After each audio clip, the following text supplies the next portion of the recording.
I think you're giving ground. Elias Diaz is 34 years of age. He'll do a fine job catching. You're not going to catch every game. I really don't know what the Padres are doing behind the plate. I think what they're doing is going to try to, do anything possible to buy time to get Ethan Salas up here. But let's be realistic. And I talked about Ethan, who I think is just an incredible talent, an incredible talent. But he's not going to be ready to play in the big leagues this year. He played in high A ball last year and hit 206. Maybe double A this year. Let him get his feet on the ground. Now, if he goes to double A and starts tearing it up, I'm not sending him to triple A. I'm bringing him to the big leagues. If he can go to double A and he can swing the bat and show that he's not going to get overmatched by pitchers, I'm bringing this guy up because he can catch and throw. But he's got to prove that to me. And I'm not talking about like a 4 to 6 week period. I'm talking about the first half or first 3/4 of the minor league season. I want to see him go down there, get quality playing time, be consistent, work with the pitching staff, and then you bring him up. But Elias Diaz, I think, will be fine. Last year between the Padres and Colorado, he hit 265. He hits 265 this year. I'll be very happy. You know what? I'd be happy if he hit 250 this year. Camposano, I don't know what to tell you. I mean, he had the job. He lost the job. He ended up in AAA last year. He hasn't done anything in the spring that has warranted him being the starting catcher, I don't think. And Martin Maldonado, even though I would love to see this guy behind the plate, he can't hit.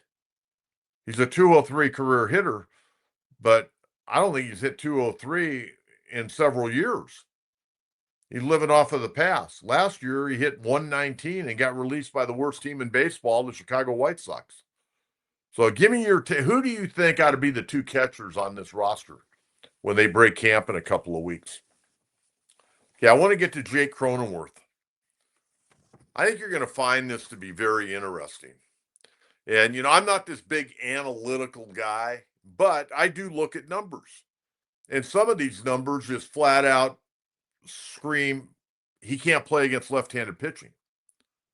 You tell me what you would do if you're managing. I'm asking you right now. After I give you these numbers between Cronenworth against left-handed pitching and Jose Iglesias against left-handed pitching, you tell me who should be in the lineup a high percentage of the time. Last season, Jake Cronenworth. Here's his overall numbers. Played in 155 games, which was fantastic. He hit 241 in 577 at bats, 29 doubles, 3 triples, 17 homers, 83 RBIs, had an on base percentage of 324, a slugging percentage of 390, and a 714 OPS. Not bad. Not bad at all.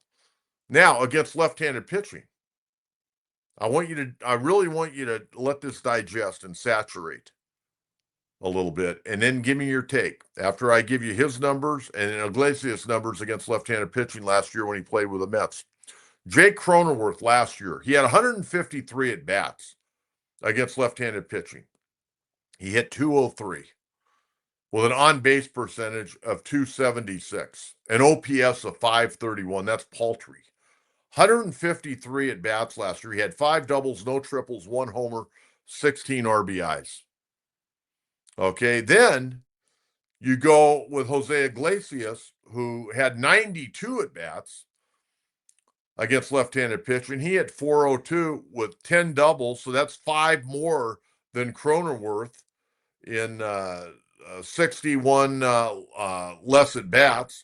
1 homer, 6 RBIs, 10 RBIs shy of Cronenworth, but hit a home run. His on-base percentage was 455 against left-handers, 543 slug, and an 884 OPS. 884 opposed to Cronenworth's 531 OPS.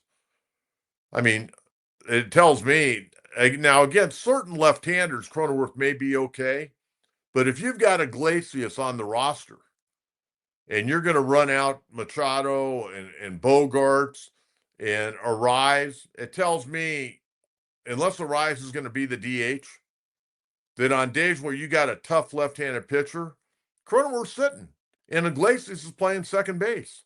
That's what it tells me. I mean, if you're going by the numbers, you got to go that direction, don't you?